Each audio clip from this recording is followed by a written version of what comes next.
தமிழ் சொந்தங்கள் அனைவருக்கும் வணக்கம். இந்த கதம்பம் சேனல் மூலமாக மீண்டும் உங்களை சந்திப்பதில் நான் மிகவும் மகிழ்ச்சி அடைகிறேன். சென்ற பதிவில் பார்த்தீங்கன்னா மல்லி பொங்கல் எப்படி செய்யலான்றதை பற்றி போட்டிருந்தோம். அதுக்கு நிறைய பேர் கமெண்ட்ஸ் போட்டிருந்தாங்க. ஈவினிங் செல்வகுமார் என்ற சகோதரி நைஸ் அண்ட் ஹெல்த்தின்னு போட்டிருக்காங்க. அடுத்ததாக பார்த்தீங்கன்னா வினோத்குமார்ன்றவர் சூப்பர் அக்கா கேள்விப்படாத டிஷ்ஷுன்னு சொல்லி போட்டிருக்காங்க. அடுத்தது ஃப்ளாரன்ஸ் எஸ்ரான்ற சகோதரி very very nice and tasty டிஷ்ஷுன்னு சொல்லியிருக்காங்க.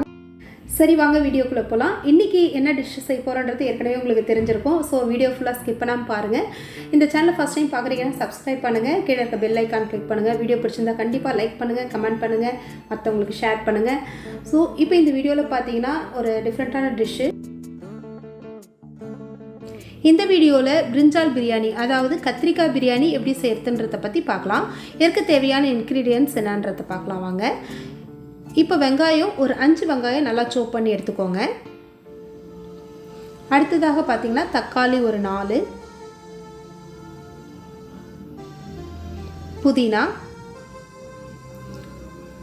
கொத்தமல்லி. இப்போ இது ரெண்டுமே ஆப்ஷனல் தான், இருந்தால் போட்டுக்கலாம், இல்லைன்னா ஒன்றும் பிரச்சனை இல்லை. அடுத்ததாக பட்டை, கிராம்பு, ஏலக்காய், பிரிஞ்சி இலை, மிளகாய்த்தூள், மஞ்சத்தூள், கத்திரிக்காய். கத்திரிக்காய் பார்த்தீங்கன்னா இது மேலே நம்ம கட் பண்ண போகிறோம், காம்போடு தான் போட போகிறோம். இது 5 பச்சை மிளகாய்.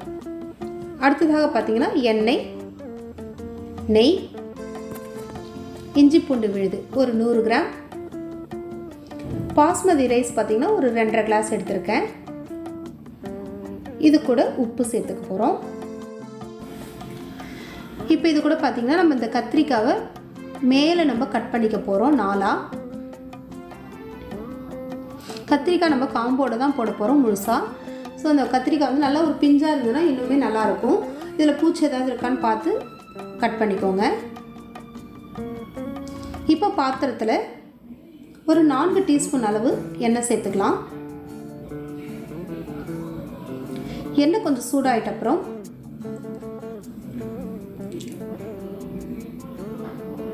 பட்டை, கிராம்பு, ஏலக்காய்,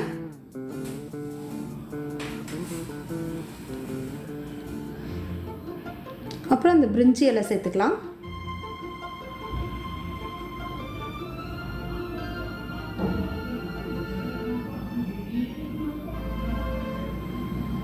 இப்போ இது கூட நம்ம புதினா சேர்த்துக்க போகிறோம்.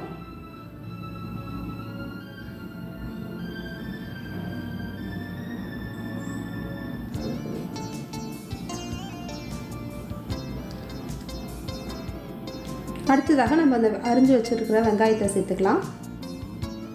இது கூட பச்சை மிளகாய்,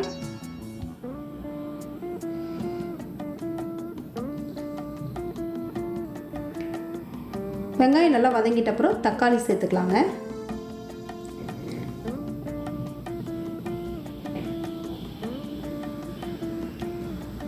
நல்லா ஒரு 5 நிமிஷம் நல்லா வதக்குங்க. இது வதங்கிட்டு இருக்கும் போதே கூட நம்ம கொத்தமல்லி, தக்காளி போட்டுட்டோம், கொத்தமல்லியை சேர்த்துக்கலாம். நான் ஏற்கனவே சொன்ன மாதிரி புதினாவும் கொத்தமல்லியும் உங்களுக்கு ஆப்ஷனல் தான், இருந்தால் சேர்த்துக்கோங்க, இல்லைன்னா பரவாயில்ல. அடுத்ததாக மஞ்சத்தூள் ஒரு 1/4 டீஸ்பூன், இஞ்சி பூண்டு விழுது 100 கிராம் சேர்த்துக்கலாம். இப்போ இது கூட பார்த்தீங்கன்னா 1 டீஸ்பூன் அளவுக்கு மிளகாய்த்தூள். இந்த கத்திரிக்காவை சேர்த்துக்கலாம்.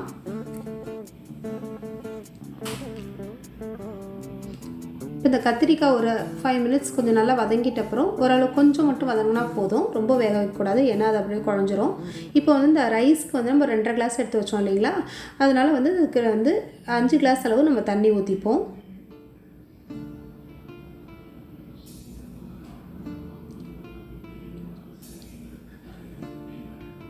தண்ணி இப்போ வந்து பார்த்திங்கன்னா இந்த அது குழம்பு கொதிக்க வந்துச்சு. இப்போ இது கூட நம்ம வந்து ரைஸ் சேர்க்க போகிறோம்.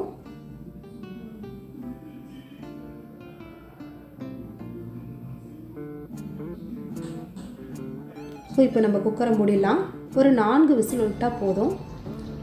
கத்திரிக்காய் பிரியாணி ரெடி ஆகிடுச்சு. ஒரு டிஃப்ரெண்ட்டான ஒரு டிஷ் இது. ஸோ வீட்டில் நீங்கள் கண்டிப்பாக ட்ரை பண்ணி பாருங்கள், ரொம்பவே டேஸ்ட்டாக இருக்கும். நம்ம கத்திரிக்காய் வச்சு சாம்பார் காரக்குழம்பு இப்படி செஞ்சுருப்போம். இது வந்து நீங்கள் வித்தியாசமாக இருக்கும். நீங்கள் செஞ்சு பாருங்கள், வீட்டில் ட்ரை பண்ணி பாருங்கள். இந்த வீடியோ பிடிச்சிருந்தால் லைக் பண்ணுங்கள், கமெண்ட் பண்ணுங்கள், ஷேர் பண்ணுங்கள்.